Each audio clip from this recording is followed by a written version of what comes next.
தேவாலயங்களை சீரமைக்க வழங்கப்படும் அரசின் நிதியுதவி அதிகரிக்கப்பட்டுள்ளதாக காஞ்சிபுரம் மாவட்ட ஆட்சியர் கலைச்செல்வி மோகன் தெரிவித்துள்ளார்.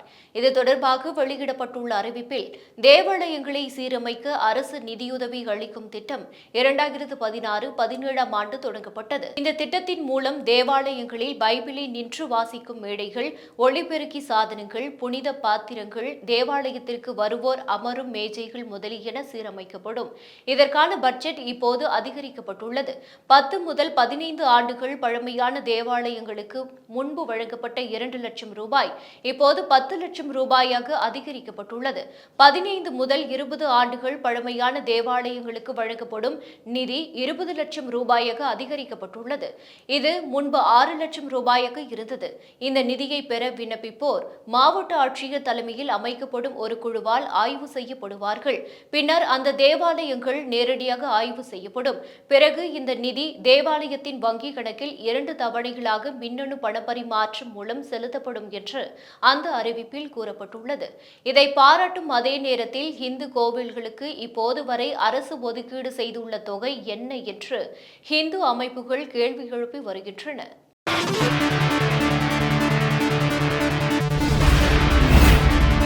ஏற்றுமதியில் நம்பர் 1 மாநிலமாக தமிழகம் உள்ளது என்று சட்டசபையில் முதல்வர் ஸ்டாலின் பெருமிதம் தெரிவித்துள்ளார். தமிழக சட்டசபையில் 110வது விதியின் கீழ் அறிவிப்புகளை முதல்வர் ஸ்டாலின் வெளியிட்டார். பின்னர் பேசிய அவர், ஏற்றுமதியில் நம்பர் 1 மாநிலமாக தமிழகம் உள்ளது. மோட்டார் வாகனங்கள், மின்னணு உதிரி பாகங்கள் உற்பத்தியில் முன்னணி மாநிலமாக தமிழகம் இருக்கின்றது. புத்தொழில் வளர்ச்சியில் இந்தியாவில் தமிழகம் முதலிடத்தில் உள்ளது என்று பெருமிதம் தெரிவித்துள்ளார். பின்னர் ஓசூர் மாவட்டத்தில் விமான நிலையம் அமைப்பது குறித்து பேசிய அவர், மின் வாகனங்கள் உற்பத்தியில் ஓசூர் முக்கிய பங்காற்றி வருகிறது. ஓசூரில் விமான நிலையம் அமைப்பது அவசியம் என அரசு கருதுகிறது. இதனால் ஓசூரில் 2000 ஏக்கர் பரப்பளவில் பன்னாட்டு விமான நிலையம் அமைக்கப்படும். ஓசூர் நகரத்திற்கான பெருந்திட்டம் தயாரிக்கப்பட்டு அது நிறைவடையும் நிலையில் உள்ளது என்று முதல்வர் கூறியுள்ளார். அதைத் தொடர்ந்து கோவையில் நூலகம் அமைப்பது குறித்து பேசிய அவர், கோவையில் இளைய தலைமுறை பயன்படும் வகையில் நூலகம் மற்றும் அறிவியல் மையம் ஆகியவை முன்னாள் முதல்வர் கருணாநிதி பெயரில் அமைக்கப்படும் என்றும், மதுரை, கோவையை தொடர்ந்து திருச்சியிலும் கருணாநிதி பெயரில் நூலகம், அறிவியல் மையம் அமைக்கப்படும் என்றும் குறிப்பிட்டுள்ளார்.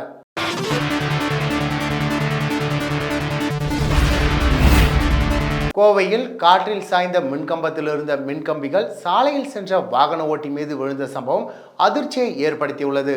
இந்த சம்பவம் தொடர்பான பதபதைக்க வைக்கும் சிசிடிவி காட்சிகள் வெளியாகியுள்ளது. கோவையில் கடந்த 2 தினங்களாக காற்றுடன் கூடிய மழை பெய்து வருகின்றது. இந்நிலையில் பொள்ளாச்சி சாலை காந்திநகர் 7வது வீதியில் ஒருவர் இருசக்கர வாகனத்தில் சென்று கொண்டிருந்த பொழுது எதிர்பாராத விதமாக அங்கிருந்த ஒரு மின்கம்பம் காற்றின் வேகத்தில் திடீரென சாய்ந்தது.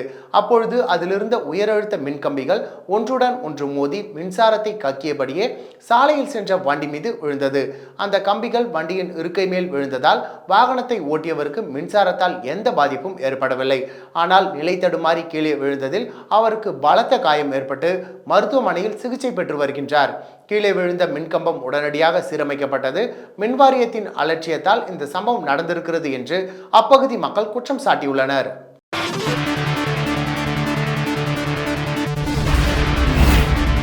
கள்ளக்குறிச்சி சென்று பாதிக்கப்பட்ட மக்களை முதல்வர் ஸ்டாலின் சந்திக்காதது ஏன் என்று எதிர்க்கட்சி தலைவர் எடப்பாடி பழனிசாமி கேள்வி எழுப்பியுள்ளார். நடப்பு சட்டசபை கூட்டத்தொடர் முழுவதும் அதிமுக எம்எல்ஏக்கள் சஸ்பெண்ட் செய்யப்பட்டதற்கு எதிர்ப்பு தெரிவித்து சென்னை எழும்பூரில் உள்ள ராஜரத்னம் ஸ்டேடியத்தில் அதிமுக பொதுச் செயலாளர் எடப்பாடி பழனிசாமி தலைமையில் அக்கட்சி எம்எல்ஏக்கள் உண்ணாவிரத போராட்டத்தில் ஈடுபட்டுள்ளனர். அப்பொழுது கள்ளக்குறிச்சி விவகாரத்தில் சிபிஐ விசாரணை வேண்டும் என்றும், இந்த விவகாரத்தில் பொறுப்பேற்று திமுக அரசு பதவி விலக வேண்டும் என்றும் அதிமுகவினர் வலியுறுத்தியுள்ளனர்.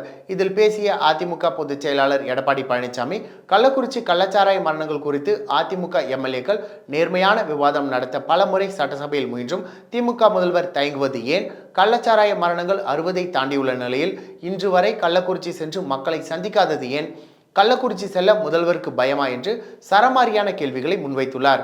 அப்பொழுது திடீரென அதிமுகவின் உண்ணாவிரத போராட்டத்திற்கு தேமுதிக பொதுச் செயலாளர் பிரேமலதா நேரில் சென்று ஆதரவு தெரிவித்தார். பின்னர் செய்தியாளர்களிடம் பேசிய அவர், கள்ளச்சாராய மரணம் தொடர்பாக ஜூன் 28ஆம் தேதி ஆளுநரை சந்தித்து மனு கொடுக்க உள்ளோம். கள்ளச்சாராயம் குறித்து சட்டசபையில் விவாதிக்க வேண்டாமா? இந்த போராட்டம் இதோடு முடிந்துவிடாது. கள்ளச்சாராயம் வழக்கை சிபிஐ விசாரித்தால்தான் உண்மை வெளியே வரும் என்று தெரிவித்தார்.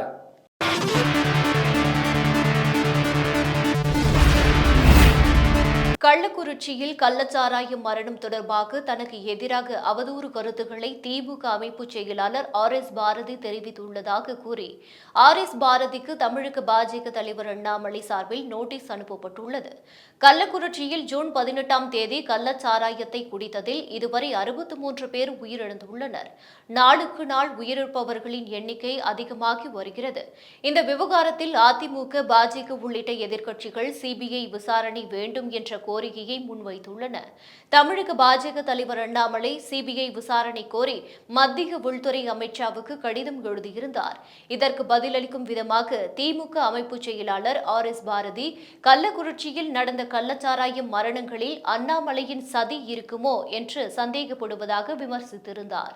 இந்நிலையில் உண்மைக்கு புறம்பான கருத்துக்களை கூறி அவதூறு கருத்துக்களை பரப்பியதாக ஆர்.எஸ். பாரதிக்கு அண்ணாமலை சார்பில் பாஜக வழக்கறிஞர் பால் கனகராஜ் நோட்டீஸ் அனுப்பியுள்ளார். அந்த நோட்டீஸில் தமிழக பாஜக தலைவர் அண்ணாமலை குறித்து அரசியல் உள்நோக்கத்துடன் மக்கள் மத்தியில் அண்ணாமலையின் கண்ணியத்தை குறைக்கும் வகையில் ஆர்.எஸ். பாரதி உண்மைக்கு புறம்பான தவறான கருத்துக்களை கூறியுள்ளார். மேலும் பாரதிய ஜனதா கட்சியை சேர்ந்தவர்கள்தான் கள்ளச்சாராய விவகாரத்திற்கு பின்னால் இருந்தார்கள் என்று தோன்றுகிறது என ஆர்.எஸ். பாரதி கூறியதன் மூலம் பாரதிய ஜனதா கட்சியின் பெயருக்கு அவர் களங்கம் விளைவித்துள்ளார். எனவே இந்த நோட்டீஸ் பெற்ற 3 நாட்களில் ஆர்.எஸ். பாரதி நிபந்தனையற்ற மன்னிப்பு கோர வேண்டும். மேலும் அவர் 1 கோடி ரூபாயை நஷ்ட ஈடாக வழங்க வேண்டும். இந்த நஷ்ட ஈட்டுத் தொகை கள்ளக்குறிச்சி கருணாபுரத்தில் போதை மறுவாழ்வு மையம் அமைப்பதற்காக பயன்படுத்தப்படும் என்று அந்த நோட்டீஸில் தெரிவிக்கப்பட்டுள்ளது.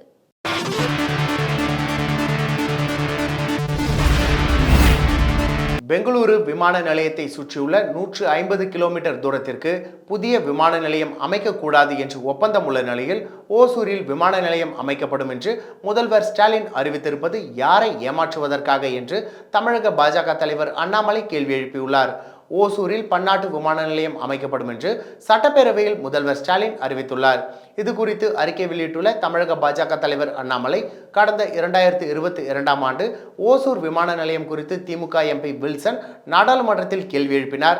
அதற்கு பதிலளித்த அன்றைய மத்திய விமான போக்குவரத்து துறை இணையமைச்சர் வி.கே. சிங் இந்திய அரசு மற்றும் பெங்களூரு சர்வதேச விமான நிலையத்திற்கிடையேயான ஒப்பந்தத்தின்படி பெங்களூரு சர்வதேச விமான நிலையம் தொடங்கப்பட்ட 2008ஆம் ஆண்டிலிருந்து 25 ஆண்டுகளுக்கு 150 கிலோமீட்டர் சுற்றளவில் புதிய விமான நிலையங்கள் அமைக்க முடியாது என்பதையும் ஓசூரில் அமைந்துள்ள விமான நிலையம் டால் என்ற தனியார் நிறுவனத்திற்கு சொந்தமானது என்பதால் அந்நிறுவனத்துடன் ஒப்பந்தம் செய்து கொண்டு ஓசூர் விமான நிலையத்தை மேம்படுத்தலாம் என்றும் அன்றைய மத்திய அமைச்சர் வி.கே. சிங் சொன்னதை குறிப்பிட்டுள்ளார். மேலும் ஓசூர் விமான நிலையம் குறித்து மத்திய அரசு விளக்கம் கொடுத்து 2 ஆண்டுகளாக எந்த நடவடிக்கையும் எடுக்காத முதல்வர் ஸ்டாலின் தற்பொழுது விளம்பரத்திற்காக ஓசூரில் பன்னாட்டு விமான நிலையம் அமைப்போம் என்று அறிவிப்பு வெளியிட்டிருக்கிறார் என அண்ணாமலை விமர்சித்துள்ளார். கடந்த 2022ஆம் ஆண்டு சட்டமன்றத்தில் அறிவிக்கப்பட்ட 7200 புதிய பள்ளி வகுப்பறைகள், 16390 கிலோமீட்டர் நீளமுள்ள சாலைகள் மேம்பாடு, 1000 புதிய பேருந்துகள், 500 மின்சார பேருந்துகள் உள்ளிட்டவை 2 ஆண்டுகளாக அரைகுறை நடவடிக்கைகளோடு நிற்கின்றன என்றும் 2 ஆண்டுகளில் பேருந்துகளை கூட வாங்காத திமுக தற்பொழுது விமான நிலையம் அமைப்பு இருப்பதாக கூறியிருப்பது ஆகச்சிறந்த நகைச்சுவை என்றும் முதல்வர் ஸ்டாலினை அண்ணாமலை விமர்சித்துள்ளார். அது மட்டுமின்றி கொடுத்த தேர்தல் வாக்குறுதிகளை முழுமையாக நிறைவேற்றாமல் 3 ஆண்டுகளாக விளம்பர அரசியல் நடத்தி கொண்டிருக்கும் முதல்வர் ஸ்டாலின் நிறைவேற்ற சாத்தியமே இல்லாத அறிவிப்புகளை வெளியிடுவது யாரை ஏமாற்றுவதற்காக என்றும் கேள்வி எழுப்பியுள்ளார்.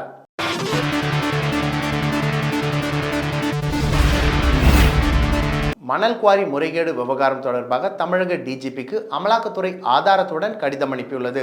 தமிழகத்தில் உள்ள மணல் குவாரிகளில் அரசு நிர்ணயம் செய்த அளவை விட கூடுதலாக மணல் அள்ளப்பட்டு சட்டவிரோதமாக மணல் விற்பனை செய்வதாகவும் அதன் மூலம் கிடைத்த கோடிக்கணக்கான ரூபாய் வருமானத்தை சட்டவிரோத பண பரிமாற்றத்தில் ஈடுபடுத்தியதாகவும் அமலாக்கத்துறைக்கு புகார்கள் சென்றன.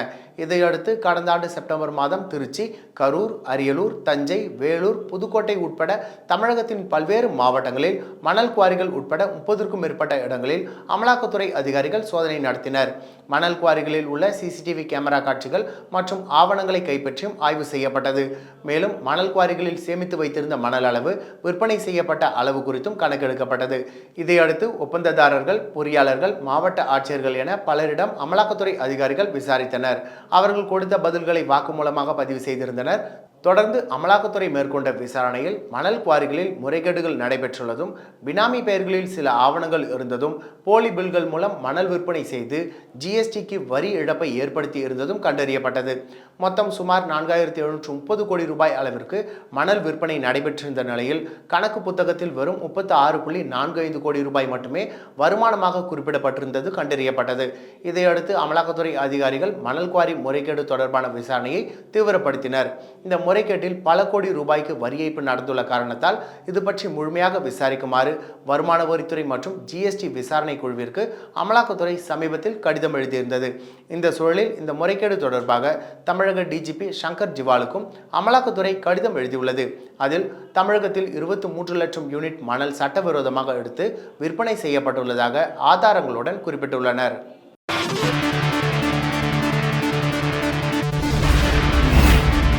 விருதுநகர் மாவட்டத்தை சேர்ந்த இளைஞரை ஆணவ படுகொலை செய்த நபர்களை கைது செய்ய கோரி குடும்பத்தினர் மதுரை மாவட்ட ஆட்சியர் அலுவலகத்தில் போராட்டத்தில் ஈடுபட்டனர்.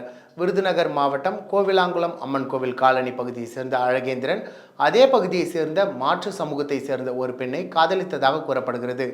இந்த வாரம் திங்கட்கிழமை அழகேந்திரன் மதுரையில் இருக்கும் தனது உறவினர் வீட்டுக்கு சென்ற மகனை காணவில்லை என்று அழகேந்திரனின் பெற்றோர் காவல் நிலையத்தில் புகார் கொடுத்தனர். அழகேந்திரனை காவல்துறை தேடி வந்த நிலையில் அவர் கொலை செய்யப்பட்டு வேளாம்பூர் கண்மாயில் பிணமாக கிடந்தார். இது குறித்து விசாரணை செய்ததில் அழகேந்திரன் காதலித்ததாக கூறப்படும் பெண்ணின் மாமன் மகன் பிரபாகரன் அழகேந்திரனை தொலைபேசியில் தொடர்பு கொண்டு தனிமையில் பேச அழைத்தது தெரிய வந்தது. இதையடுத்து பிரபாகரன் கைது செய்யப்பட்டார். அழகேந்திரனின் உடல் மதுரை ராஜாஜி மருத்துவமனையில் உடற்கூறாய்வு செய்யப்பட்டது. இந்நிலையில் அழகேந்திரன் ஆணவ படுகொலை செய்யப்பட்டதாக கூறி அவரது உடலை வாங்க மறுத்து அவரது பெற்றோர் மற்றும் உறவினர்கள் மதுரை ஆட்சியர் அலுவலகத்தில் தர்ணாவில் ஈடுபட்டனர். காவல்துறை அவர்களிடம் பேச்சுவார்த்தை நடத்தி கலைந்து போக செய்தனர். தங்கள் மகன் ஆணவ கொலை செய்யப்பட்டிருப்பதாகவும் இந்த வழக்கில் உரிய நீதி கிடைக்க வேண்டும் என்றும் அழகேந்திரனின் பெற்றோர் கண்ணீருடன் கேட்டுக்கொண்டனர்.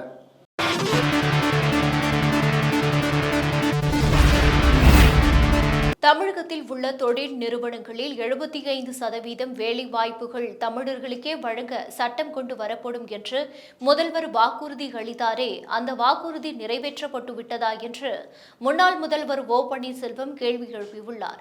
அரசு துறைகளில் 5.50 லட்சம் வேலை வாய்ப்புகள் என்று தேர்தல் வாக்குறுதி அளித்துவிட்டு 2026 ஜனவரி மாதத்திற்குள் 75,000 பேருக்கு அரசு வேலை என்று முதல்வர் சட்டமன்ற பேரவையில் தெரிவித்திருப்பதன் மூலம் இந்த தேர்தல் வாக்குறுதி முழுமையாக நிறைவேற்றப்படவில்லை என்பது நிரூபிக்கப்பட்டு இருக்கிறது. முறையான சம்பள விகிதத்தில் எத்தனை பேர் பணியமர்த்தப்பட்டனர், தொகுப்பூதியத்தில் எத்தனை பேர் பணியமர்த்தப்பட்டனர் போன்ற விவரத்தையும் தெரிவிக்க வேண்டும். ஆனால் முதல்வர் அறிக்கையில் எந்தவித தெளிவும் காணப்படவில்லை. 3 ஆண்டுகளில் 3,30,000 பணியிடங்கள் நிரப்பியிருக்க வேண்டிய நிலையில் வெறும் 65,000 பணியிடங்கள் நிரப்பப்பட்டுள்ளன என்று சொல்வது திமுக அரசின் மெத்தன போக்கையும் திறமையின்மையும் அக்கறையின்மையும் படம் பிடித்து காண்பிக்கிறது. தனியார் துறையில் வேலைவாய்ப்பு என்பது மத்திய அரசு, மாநில அரசு மற்றும் தனியார் நிறுவனங்கள் ஆகியவற்றின் ஒருங்கிணைப்பின் மூலம் கிடைப்பது. மேலும் இவையெல்லாம் இளைஞர்கள் தாங்களாக விண்ணப்பித்து தகுதியின் அடிப்படையில் பெறுபவை. இதனை மாநில அரசின் சாதனை என்று கூறுவது நகைப்புக்குரியது. அரசு காலி பணியிடங்கள் எந்த அளவுக்கு நிரப்பப்பட்டன என்பதுதான் கேள்வி. தொழில் வளம் நிறைந்த தமிழகத்தை உருவாக்கவும் அதன் வழியே நம் இளைஞர்கள் வேலைவாய்ப்பு பெறவும் பல்வேறு திட்டங்களை தீட்டி வருவதாக கூறும் முதல்வர், தமிழகத்தில் உள்ள தொழில் நிறுவனங்களில் 75% வேலை வாய்ப்புகள் தமிழர்களுக்கே வழங்க சட்டம் கொண்டு வரப்படும் என்ற வாக்குறுதியை கொடுத்தாரே, அந்த வாக்குறுதி நிறைவேற்றப்பட்டு விட்டதா? இதற்கு இந்த அரசிடமிருந்து எந்த பதிலும் இல்லை. தமிழக இளைஞர்களுக்கு வேலை வாய்ப்பினை அளிப்பதில் இந்த அரசுக்கு அக்கறை இல்லை. இளைஞர்களுக்கு அரசு வேலை வாய்ப்பினை வழங்குவதில் உண்மையிலேயே திமுக அரசுக்கு அக்கறை இருக்கும் என்றால் காலியாக உள்ள அரசு பணியிடங்களின் எண்ணிக்கைக்கேற்ப 2024 ஆண்டு நடந்து முடிந்த தமிழ்நாடு அரசு பணியாளர் தேர்வாணையத்தின் போட்டித் தேர்வுகள் மூலமாக தேர்ந்தெடுக்கப்பட்ட வேண்டியவர்களின் எண்ணிக்கையை தேவைக்கேற்ப உயர்த்தியும் இனி வருங்காலங்களில் நடைபெற உள்ள போட்டித் தேர்வுகளின் மூலமாக மீதமுள்ள காலி பணியிடங்களை நிரப்பவும் நடவடிக்கை எடுக்க வேண்டும் என்று பன்னீர்செல்வம் வலியுறுத்தியுள்ளார்.